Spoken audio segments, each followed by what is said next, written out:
Kids Malayalam YouTube ചാനലിലേക്ക് ഏവർക്കും സ്വാഗതം. കഴിഞ്ഞ വീഡിയോയിൽ നമ്മൾ ജനമനസ്സുകൾ കീഴടക്കിയ വിശ്വവിഖ്യാതനായ എഴുത്തുകാരൻ്റെ ബാല്യകാല സഖിയിലെ ആദ്യ ഭാഗം കണ്ടു. ഇന്ന് നമ്മൾ രണ്ടാം ഭാഗമാണ് കാണാൻ പോകുന്നത്. അപ്പോൾ നമുക്ക് കഥയിലേക്ക് കടന്നാലോ? ഒരു ദിവസം കാലത്തെ സുഹ്റായും മജീദും കൂടി അയൽവക്കങ്ങളിൽ നിന്നെല്ലാം പൂച്ചെടി കമ്പുകൾ ശേഖരിച്ചു കൊണ്ടുവരികയായിരുന്നു മജീദിന്റെ വീടിന്റെ മുറ്റത്തിനരികിൽ ഒരു തോട്ടം നിർമ്മിക്കാൻ. പൂച്ചെടി കമ്പുകൾ സുഹ്റായാണ് ചുമന്നിരുന്നത്. മജീദ് മുമ്പേ അന്തസ്സിൽ നടക്കുകയായിരുന്നു. ആണല്ലേ? അവന്റെ കയ്യിൽ വിടർത്തിയൊരു പേനാക്കത്തി ഉണ്ടായിരുന്നു. ഭാവിയിൽ താൻ ചെയ്യാൻ പോകുന്ന വലിയ കാര്യങ്ങളെപ്പറ്റി മജീദ് പറയുകയാണ്. എല്ലാം മൂളിക്കേട്ട് ആനന്ദിക്കാനും അത്ഭുതം കൊള്ളാനുമേ സുഹ്റായ്ക്ക് കഴിഞ്ഞിരുന്നുള്ളൂ. മജീദിന്റെ സ്വപ്നങ്ങൾ അതുല്യങ്ങളാണ്. തങ്ക വെളിച്ചത്തിൽ മുങ്ങിയ ഒരു സുന്ദര ലോകം. അതിന്റെ ഏകഛത്രാധിപതിയായ സുൽത്താൻ മജീദാണെങ്കിലും അതിലെ പട്ടമഹിഷിയായ രാജകുമാരി സുഹ്റായാണ്. അത് നിഷേധിക്കുവാൻ പാടില്ല. അവൾക്ക് കരച്ചിൽ വരും, അവളുടെ നഖങ്ങൾ നീളും. പിന്നെ മജീദിനൊരു നീറ്റലാണ്. അത് അനുഭവിക്കാതിരിക്കുന്നതിനു വേണ്ടി മജീദ് കരുതിയേ സംസാരിക്കൂ. എന്നാലും ചിലപ്പോൾ അവൻ മറന്നുപോകും. മാന്തൽ കിട്ടും. ഭാവനയുടെ അടിമയാണ് മജീദ്. ഭാവിയിൽ ബാപ്പ പറഞ്ഞു കേട്ടിട്ടുള്ള അറബിക്കഥയിലെ മാതിരി അത്യുന്നതമായ ഒരു മണിമാളിക അവൻ പണിയിക്കും. അതിൻ്റെ ഭിത്തികളെല്ലാം സ്വർണമാണ്. തനി മാണിക്യക്കല്ലുകളാണ് അതിൻ്റെ തിണ്ണ. അതിൻ്റെ മേൽക്കൂര എന്തായിരിക്കും? അവന്റെ ഭാവനയിൽ ഒന്നും വരുന്നില്ല. വേണ്ടപ്പോൾ സുഹ്റ മൂളാഞ്ഞിട്ടല്ലേ? അവൾ മൂളിയിരുന്നെങ്കിൽ മജീദിന് ക്ഷണത്തിൽ തോന്നുമായിരുന്നല്ലോ. സുഹ്റ, എന്താ മജീദേ, നീ മൂളാത്തതെന്താ? ഞാൻ മൂളണുണ്ടല്ലോ, പിന്നെ ചെറുക്കൻ എന്തിനാ എന്നെ നീന്നു വിളിക്കണത്? അവൾ ദേഷ്യത്തോടെ മുന്നോട്ടടുത്തു. മാന്തേറ്റ് മജീദ് പുളഞ്ഞുപോയി. അവൻ പേനാക്കത്തിയുമായി തിരിഞ്ഞു. അവൾ നഖങ്ങൾ പത്തും നീട്ടിപ്പിടിച്ച് കണ്ണുകൾ തുറിച്ച് മജീദിനെ ഭീഷണിപ്പെടുത്തി. ഞാൻ ഇനിയും മാന്തു. പഴയ മാന്തലുകളുടെയും നുള്ളലുകളുടെയും ഓർമ്മ മജീദിന്റെ രക്തത്തെ തണുപ്പിച്ചു. നഖങ്ങളുള്ള സുഹ്റ ഭയങ്കരിയാണ്. അവൾക്ക് ആ നഖങ്ങൾ ഇല്ലായിരുന്നുവെങ്കിൽ, പക്ഷേ പണ്ടു മുതൽക്കേ അവൾക്ക് നഖങ്ങളുണ്ട്. അതവൾക്ക് പ്രയോഗിക്കുവാൻ യാതൊരു മടിയുമില്ല. ആ സ്ഥിതിക്ക് ഇനിയും അവളെ ശുണ്ഠി പിടിപ്പിക്കുന്നത് നന്നാണോ? അകാരണമായാണ് സുഹ്റ മാന്തിയത് എന്ന ഭാവത്തിൽ, ശുദ്ധഭാവത്തിനെ പോലെ മജീദ് ചോദിച്ചു. സുഹ്റ എന്തിനാ എന്നെ മാന്തിയത്? എന്നെ ചെറുക്കൻ നീന്നു വിളിച്ചതോ? മജീദ് അത്ഭുതം അഭിനയിച്ചു. എപ്പോഴാണ്? ഞാൻ വിളിച്ചില്ല. സുഹ്റ കെനാവ് കണ്ടതായിരിക്കും. മജീദിന്റെ നിലയും ഭാവവും കണ്ടപ്പോൾ സുഹ്റയുടെ ഉള്ളാളിപ്പോയി. വാസ്തവത്തിൽ മജീദ് നീ എന്ന് വിളിച്ചോ? ഒരു പക്ഷേ അങ്ങനെ തോന്നിയതായിരിക്കുമോ? എങ്കിൽ മജീദിനെ മാന്തിയത് ബഹു കഠിനമായി പോയി. ചെമന്ന് തടിച്ച 4 പാടുകൾ. അത് അവളുടെ മനസ്സിന്റെ കടുപ്പത്തിന്റെ ലക്ഷണമല്ലേ? അവളുടെ കണ്ണുകൾ നിറഞ്ഞു. മജീദ് അത് കണ്ട ഭാവം നടിക്കാതെ വെൺമണൽ നിറഞ്ഞ ഗ്രാമവീതിയിലൂടെ നടന്നുകൊണ്ട് തന്നെത്താൻ പറഞ്ഞു.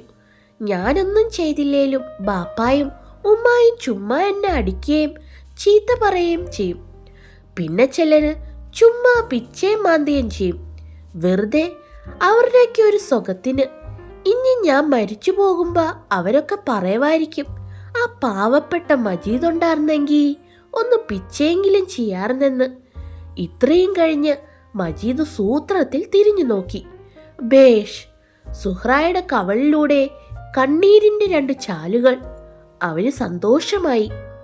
അവന്റെ ആനന്ദത്തിൽ പങ്കുകൊള്ളാൻ എന്നവണ്ണം ബാലഭാസ്കരൻ കുന്നിന്റെ ഉച്ചിയിൽ വന്ന് മന്ദഹാസപൂർവം ചെരുവിലെ ഗ്രാമത്തെ പൊൻപ്രഭയിൽ മുക്കുകയാണ്. കുന്നിന്റെ പിന്നിൽപ്പെട്ട് 2ആയി പിരിഞ്ഞ് കുന്നിനെയും ഗ്രാമത്തെയും ഉൾക്കൊണ്ടിട്ട് ദൂരെ ചെന്നൊന്നായി ഒഴുകിപ്പോകുന്ന നദി ഉരുകിയ പൊന്നുപോലെ. ഗ്രാമനിശബ്ദതയെ ഭേദിക്കുന്ന പക്ഷികളുടെ കളകൂജനങ്ങളിൽ മജീദ് കേൾക്കുന്നത് അവാച്യമായ ആനന്ദത്തിന്റെ മാറ്റൊലിയാണ്. പക്ഷെ സുഹ്റായുടെ ഹൃദയത്തിൽ മാത്രം ആനന്ദമില്ല. അവൾ അക്ഷന്തവ്യമായ ഒരു അപരാധം ചെയ്തിരിക്കുന്നു. യാതൊരു കാരണവുമില്ലാതെയല്ലേ അവൾ മജീദിനെ മാന്തിയത്? ഓർക്കുന്തോറും ഹൃദയം വിങ്ങുന്നു. ചെമന്നു തടിച്ച 4 പാടുകൾ മജീദിന്റെ പുറത്ത്. അവളുടെ തെറ്റിനെ എങ്ങനെ മായ്ക്കുവാൻ കഴിയും? മജീദ് പറഞ്ഞു വന്ന തങ്കമാളിയെ അനുസ്മരിപ്പിച്ചുകൊണ്ട് ഒന്നും സംഭവിച്ചിട്ടില്ലാത്ത മാതിരി സുഹ്റ പതുക്കെ ചോദിച്ചു, ചെറുക്കാ, എന്നിട്ടാ മാളിയ? മജീദ് മിണ്ടിയില്ല. ഒട്ടുകഴിഞ്ഞ് അവൻ ചോദിച്ചു, സുഹ്റ, മൂളനുണ്ടോ? അവൾ ദുഃഖപാരവശ്യത്തോടെ പറഞ്ഞു, മൂളനുണ്ട്. എന്നിട്ട് അതിന് തെളിവായി ഉം ഉം ഉം എന്ന് സുഹ്റ 3 പ്രാവശ്യം മൂളുകയും ചെയ്തു. പിന്നെണ്ടല്ലോ, അവൻ തുടർന്നു, പൊന്മാളിയ കുന്നിന്റെ മുകളിലാ. അങ്ങനെയായാൽ ഗ്രാമം മുഴുവനും കാണാം. തന്നെയുമല്ല, 2 നദികളൊന്നായി ചേർന്ന് വലിയൊരു നദിയായി ഒഴുകിപ്പോകുന്നതും വളരെ ദൂരം വരെ കാണാം. മജീദും സുഹ്റായും ഗ്രാമത്തിലെ മറ്റു കുട്ടികളും കൂടി പലതവണ കുന്നിന്റെ മുകളിൽ കയറി നോക്കിയിട്ടുള്ളതല്ലേ. അവിടെ മജീദ് ഉണ്ടാക്കാൻ പോകുന്ന തങ്കമാളിക അത്ഭുതകരമായിരിക്കും. പിന്നെ അവൾ ഉത്കണ്ഠയോടെ മജീദിനെ വിളിച്ചു. എന്നിട്ട് സാവേശം ചോദിച്ചു, അപ്പൊ പൊന്നുമാളിയുടെ പൊക്കം എത്രയും കാണും? ഉയരത്തിന് വല്ല അതിരുമുണ്ടോ? മജീദ് പറഞ്ഞു, ഒത്തിരി. ഒത്തിരി എന്ന് പറയുന്നത് എത്രത്തോളമാണെന്ന് സുഹ്റായ്ക്ക് നിശ്ചയമില്ല. അവൾ ചുറ്റിനും നോക്കി. വാഴകൾ, തെങ്ങ് ഒക്കെയുണ്ട്. അവൾ ചോദിച്ചു, വാഴോളം? വാഴോളം അവന് രസിച്ചില്ല. വാഴയോളം പൊക്കമുള്ള മണിമാളിക. ഫൂ എന്ന് പറഞ്ഞിട്ട് അവൻ സുഹ്റായെ നോക്കി. അവൾ ചോദിച്ചു, തെങ്ങോളം? അതിനെയും മജീദ് പരിഹസിച്ചതുകൊണ്ട് സുഹ്റ ആകാശത്തേക്ക് മുഖമുയർത്തി സംശയാധീനയായി ചോദിച്ചു, മാനത്തോളം? അതെ, മജീദ് സമ്മതിച്ചു. പൊന്മാളിയ മാനത്തോളം കാണും. അവൾക്ക് പിന്നെയും ഒരു സംശയം. അതില് ചെറുക്കൻ ഒറ്റയ്ക്കാ താമസിക്കാൻ പോണേ? അല്ല, മജീദ് അറബിക്കഥകളെ ഓർത്തുകൊണ്ട് പറഞ്ഞു, ഞാനും ഒരു രാജകുമാരി. രാജകുമാരി അങ്ങനെ ഒരുത്തി ആ നാട്ടിലെങ്ങുമില്ല. എങ്കിലും ഏതാ പെണ്ണ്? ഒരു രഹസ്യമെന്ന മാതിരി മജീദ് പറഞ്ഞു. അതൊക്കെയുണ്ട്. അത് കേട്ടപ്പോൾ സുഹ്റായുടെ മുഖത്തെ പ്രകാശം മാഞ്ഞുപോയി. അവൾ കരിശവും വ്യസനവും വന്നു. അവൾ ചെടിക്കമ്പുകൾ താഴെയിട്ടു. അവളുടെ കണ്ണുകൾ നിറഞ്ഞൊഴുകി. അവൾ പറഞ്ഞു, രാജകുമാരിനെ കൊണ്ടെടുപ്പീര്. മജീദ് ആജ്ഞാപിച്ചു. എടുത്തോണ്ട് വാ പെണ്ണേ. സുഹ്റ പൊട്ടിക്കരഞ്ഞു. ഞാൻ പറഞ്ഞില്ല, ചെറുക്കന്റെ കൂട്ടത്തിൽ രാജകുമാരിനെ കൊണ്ടെടുപ്പീര്. ആ നില അത് മജീദിന്റെ മനസ്സിനെ അലിയിച്ചു. അവൻ അടുത്തു ചെന്ന് അവളുടെ മുമ്പിലിരുന്നു. സുഹ്റായാണെന്റെ രാജകുമാരി. അവളുടെ മുഖം തെളിഞ്ഞു. പോ ചെറുക്ക, ഉമ്മാണ. അവൾക്ക് സന്തോഷമായി. മജീദിന് സുഹ്റായ്ക്കും കൂടി ആ പൊന്മാളികയിൽ ഒരുമിച്ച് താമസിക്കാം. എത്ര രസമായിരിക്കും. അവൾ കണ്ണീരോടെ മന്ദഹാസത്തോടെ അങ്ങനെ നിന്നു. മജീദ് അവളുടെ നഖം മുറിക്കാനാഞ്ഞു. ബീഡ് ചെറുക്ക. ചാറ്റൽ മഴയിലൂടെ പൂർണ്ണചന്ദ്രൻ പ്രകാശിക്കുന്നത് പോലെ കണ്ണീരിലൂടെ സുഹ്റ മന്ദഹസിച്ചു. എന്നാലും എന്നെ നഖം കണ്ടിക്കണ്ട. അവൾ ചുണ്ടുകൾ കൂർപ്പിച്ചു. പിന്നെ ചെറുക്കം വല്ലതും പറയുമ്പോ എനിക്ക് പിച്ചണം. സുഹ്റ എന്നെ പിച്ചോ? പിച്ചും, എപ്പയും പിച്ചു. അവൾ പല്ലുകൾ കടിച്ച് പുരികക്കൊടികൾ ഉയർത്തി ഒന്നു പിച്ചാനാഞ്ഞു. മജീദ് വിറച്ചു. ഏതോ ഭയങ്കരമായ തെറ്റിനെ ഓർമ്മപ്പെടുത്തുന്നത് പോലെ മജീദ് പറഞ്ഞു, രാജകുമാരിക്ക് പിച്ചാൻ പാടില്ല. രാജകുമാരി പിച്ചിപ്പോയെങ്കിൽ അത് കൊടിയ പാപമായിരിക്കണം. സംശയത്തോടെ സുഹ്റ ചോദിച്ചു, ഉമ്മാണ്? മജീദ് സത്യം ചെയ്തു. ഉമ്മാണ് പിച്ചാൻ പാടില്ല. അവൾ അമ്പരന്നു നിന്നു. രാജകുമാരിക്ക് പിച്ചാൻ പാടില്ലെങ്കിൽ പിന്നെ നഖങ്ങളുടെ ആവശ്യമെന്ത്?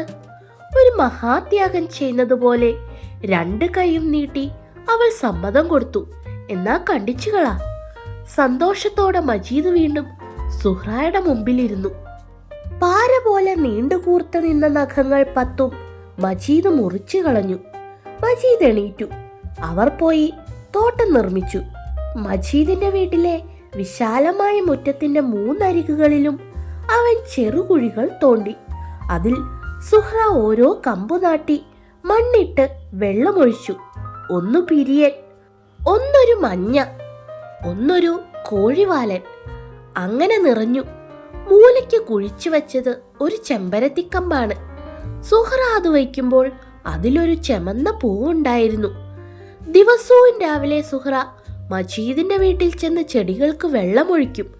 ഒരിക്കൽ കളിയായിട്ട് സുഹ്റായുടെ ഉമ്മ ഇഴഞ്ഞ മട്ടിൽ ചോദിച്ചു, എന്തിനാ സുഹ്റ വല്ലാരുടെയും ചെടിക്ക് നീ ചെന്ന് ദിവസവും വെള്ളമൊഴിക്കണത്? സുഹ്റ പറഞ്ഞു, വല്ലാരുടെയുമല്ലല്ലോ. അന്നു വൈകിട്ട് സുഹ്റായും മജീദും മുറ്റത്തു നിൽക്കുകയായിരുന്നു. കിളിർത്തു നിന്ന ചെടികളെ ചൂണ്ടിക്കാണിച്ച് മജീദ് ഉറക്കെ ചോദിച്ചു, ഇതൊക്കെ സുഹ്റായുടേതാ? അല്ലാണ്ട് പിന്നെ ചെക്കൻ്റേതാ? മജീദ് പരിഹാസത്തോടെ ചിരിച്ചു. പെണ്ണിന് ഉമ്മിണി കൊതിയുണ്ട്. അവൾക്ക് ദേഷ്യം വരാതിരിക്കുമോ? അവൾ മാന്തി. വേണ്ടത്ര നഖങ്ങളില്ലായിരുന്നതിനാൽ മജീദ് പറഞ്ഞു, ഇനിയും മാന്ത്, എനിക്ക് വലിയ സുഖം. സുഹ്റ നഖങ്ങൾ നോക്കി പൊട്ടിക്കരഞ്ഞു. എന്നാ ഞാൻ കടിക്കും. അവൾ മജീദിന്റെ കൈത്തണ്ടയിൽ കടിക്കാൻ ഭാവിച്ചു. ഗത്യന്തരമില്ലാതെ മജീദ് ഖുർആൻ പിടിച്ച് സത്യം ചെയ്തു. 30 ജ്യൂസുള്ള മുസ്ഹഫിനാണെ രാജകുമാരിക്ക് കടിക്കാൻ പാടില്ല. സുഹ്റ കണ്ണീരൊലിപ്പിച്ചുകൊണ്ട് ചോദിച്ചു, ആരേ? മന്ദഹാസപൂർവം മജീദ് പറഞ്ഞു, ആരേ?